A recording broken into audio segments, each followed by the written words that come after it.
Good morning, all you Hapless pickers. It's Hap again from Hapless Security, and today I have a very nice lock for you. This is a Euro profile, double-sided Yale cylinder, and it's a Dimple Lock, as you'll see. Works very nicely. It's quite smooth, very tight tolerances, not a lot of slop in the core, but a little bit. And while this may look like a multi-lock. Does not look like a master lock. May look like a multi-lock, but it's not. It's actually single pins, not pin and pin. And there's 7 of them, which is fun. So we got 1, 2, 3, 4, 5, 6, and then the 7th one is actually a 0-bitted on this particular key. So it's just that little nip right there. I don't know if you can see that on the camera, but either way. These are very new and very nice. So let's pick her open here because I'm curious what's inside this. Now I am working from home right now thanks to COVID, so I don't actually have all of my tools with me, including my pinning shoe for Euro profile locks. So what I actually did before I made this video was I made a pinning shoe out of some 15 thousandths feeler gauge that may or may not work. I don't know.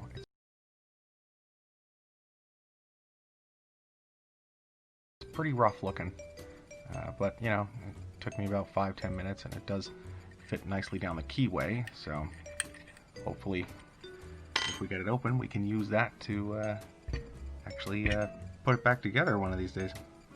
So let's get to picking here, and I'm going to use a black flag from the Sparrow's black flag kit, right hand small flag, and a tension wrench. This should do. It's actually a top of the keyway tensioner, but it's got that big flat end on it, and it's a nice thick one, so it actually works quite well as a tension tool. So let's see. Let's go counterclockwise. Why not? Okay, so I'm just going to look for a speed bump here, which is number 2. Okay, get a little click out of 2, just enough to get the wrench under it. And now we're on 4. A little click out of 4, just to get that wrench under. And we're on 7 now, it feels like. And 7 feels like it wants to be picked. It's binding, so let's pick 7. Okay, a little click on 7. Didn't get us much, though. Let's come back and look for other stuff. Ooh, touch something. I think that was 5. And we got a little turn on the core when I did that, too. Very slight one. Okay, now 3, I think, is binding. Okay, now look at that. We got a deep false set. So we're dealing with some spools here for sure. So let's see what wants to move. Okay, so 1 talking to us. 1 is talking to us, giving some counter rotation. Let's pick 1. It's a very tall spool, if it is a spool, which I think it is.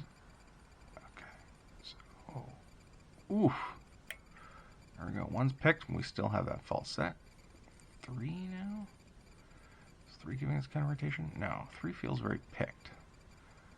4 feels very picked. 5. Slipped under 5. Back to 5. 5 is talking. Counter rotation, and okay.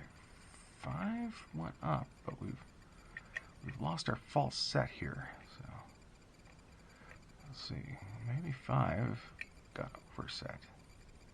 It didn't feel like it. It felt like a pretty deep spool. What else is there in here? Anything talking? Or is everything just overset now? Okay. Under 4 again. Oop. Sank 4. Okay, we're under 5 again. Now we're under 5. Come on, 5. Ooh, 5 is either a really deep spool or a really tall spool, I mean, or we've overset it and the key pin is a spool. Maybe that's 4. That might have been 4 I was on, sorry. I think 5 was the one we said earlier. I can hear things dropping all over the place. So we may have hooped this a bit. Okay, so let's see here.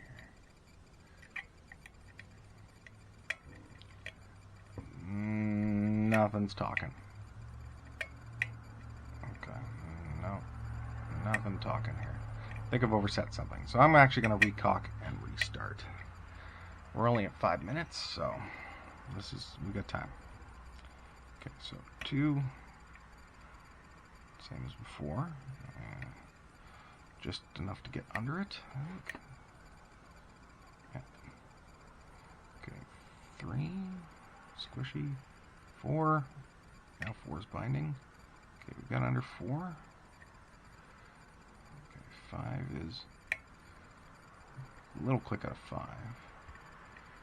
6, little click out of 6. Okay, 7. Ooh, very slight click out of 7. So may want some more attention. Don't know, hard to tell.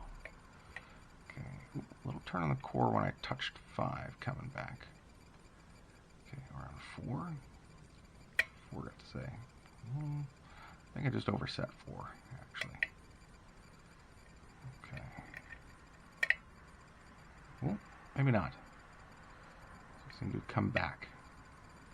Okay, we're getting clicks every time I touch a key pin, so I'm not sure if there's serrateds here or what's going on.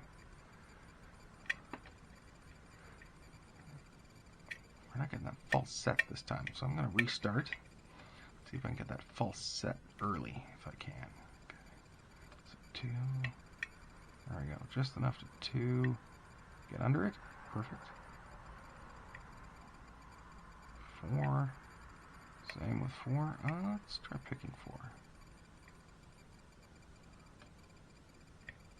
I think I may have overset 4 already.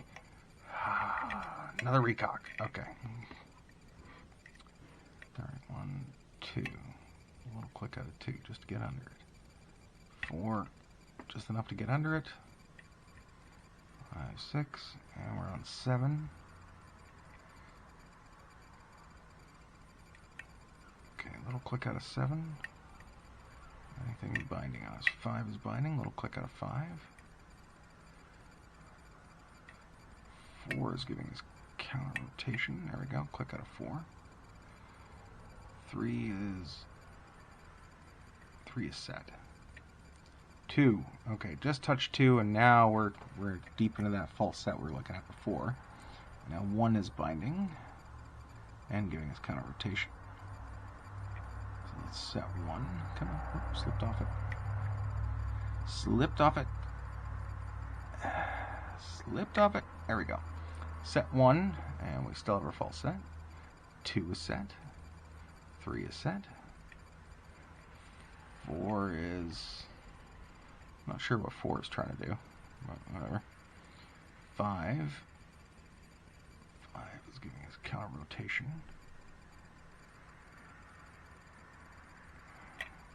Ooh, there we go, and she's open. Okay, that's good. All right. Now, let's see if we can create a massive disaster by gutting this thing now.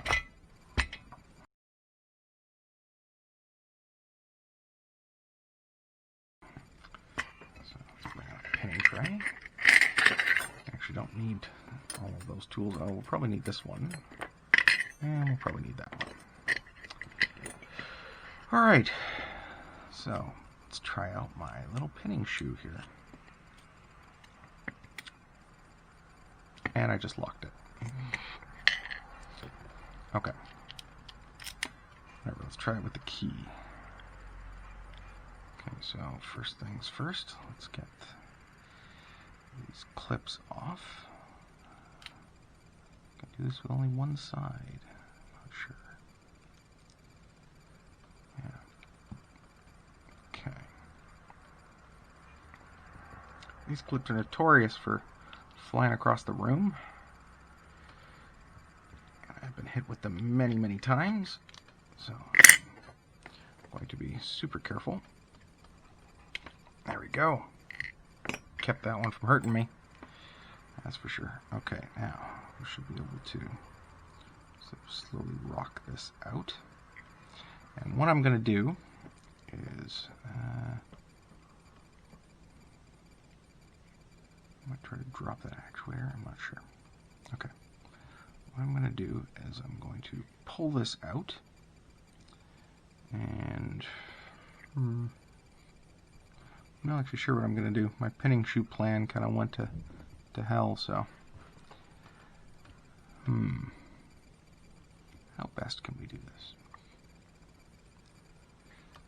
Let's see. Maybe if I pull the other side out too at the same time, we can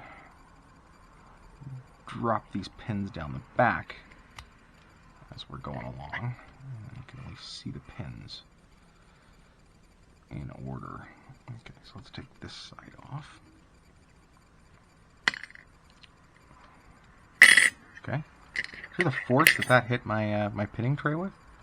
Okay, let's make sure we're on the side that's up. No, there we go. There's our key pins. Alright, and I do have another key. There we go.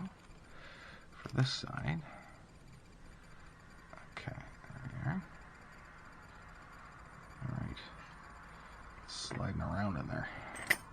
So I'm going to slowly maneuver this one out until I can drop the tail piece here, the actuator.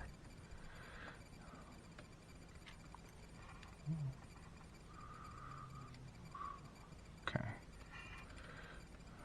Almost. Almost. Okay, there we go. Almost getting there. Of course, it's got those little bits. There we go. Oh, something just dropped away on me. I think it was one of these, because there should be two of those. And there's our delimagoo.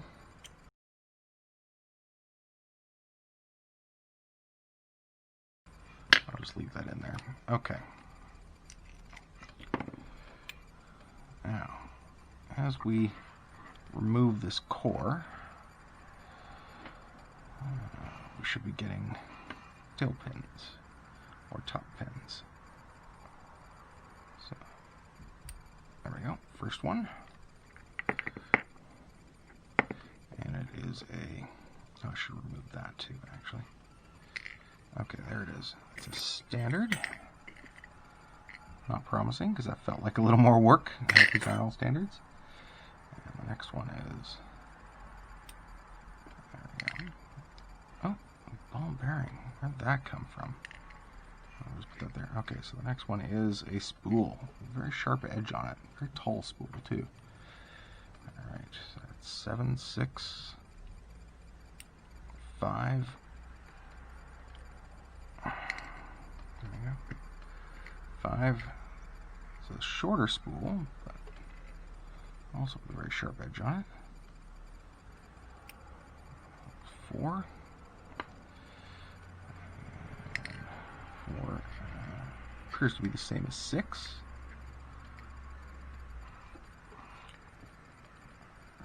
And 3.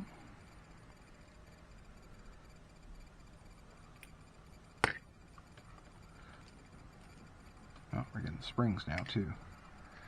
3. Another one of those tall spools. Let's put springs. I don't know if that's a spring for this one, but let's put it over there anyway. Oh, for God's sakes. Becoming a bit of a ham sandwich here, folks. Sorry about that. And I guess I don't really need the key. What is going on with that pin? Okay, we'll come back to that one. We've still got 2 more key pins to go here. Or driver pins. Okay. Well, we're getting quite the spool collection here. That's 2. And number 1. And with all the springs. Oh, and there's the actuator. Okay. Let's clean up a bit here. So there. And oops, there. And there. And that's number 1. So yeah, all spools except for number 7, which is a standard, And that's probably just to keep the core from flopping around with all these spools in it. And it looks like 2 and 5 are slightly shorter spools than the other ones.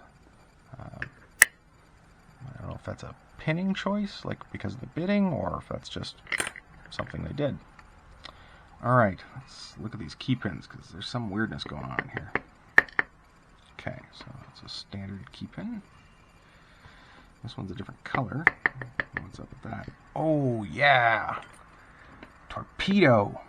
Was this the one where I said it felt like the key pin may have been a spool?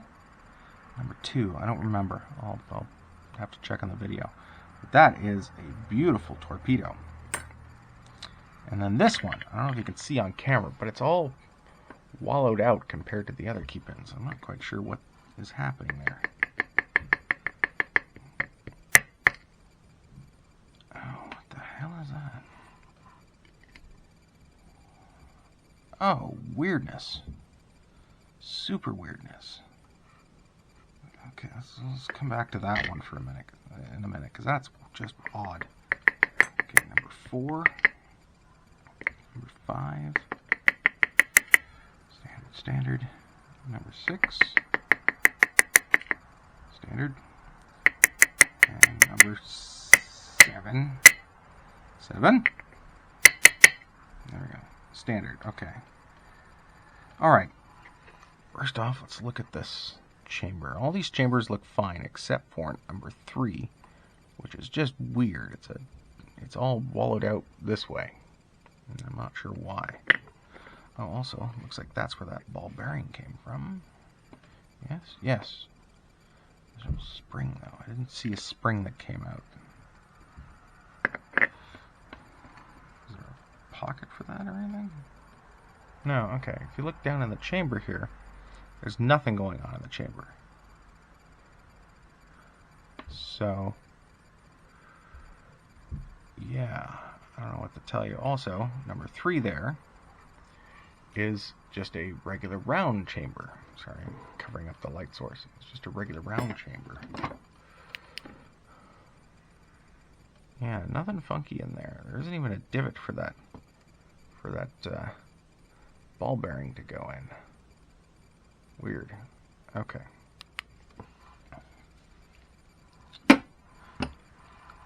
So what I'm talking about here is this one. This is number 3, and I don't know if this is in focus or if I just put it out of focus or not.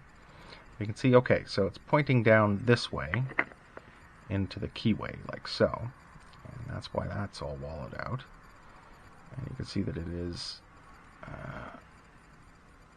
let me get it by the little tip here, a little hard on my hand. Okay, so this way, it's just the width of a normal key pin, but this way, it's fat. Narrow, fat. So that means that it won't go in this way, but it will go in the other way. And then it can't rotate, you see? But I don't know why you would want to do that unless there is like well, like medicos are kind of like that. To keep the key pins from rotating to a certain point, they have a tab on them, because those key pins actually do rotate in the chambers as part of the bitting. But this does not appear to be the case. And the tip of this one is also super odd. So it's got a wedge shape on it. And then half of that wedge appears to be sawn off. Like down the middle, like somebody took a slice out of it. Okay, so how does this interact with the key? Where's the key? There's the key.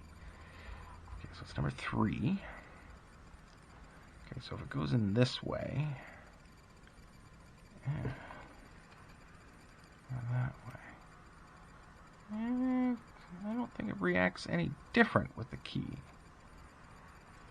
Let's see what happens when we put the key in the key hole. Okay, there we go. We're lined up. Okay. Flush. I don't see how this is at all different. What if we put it the other way around?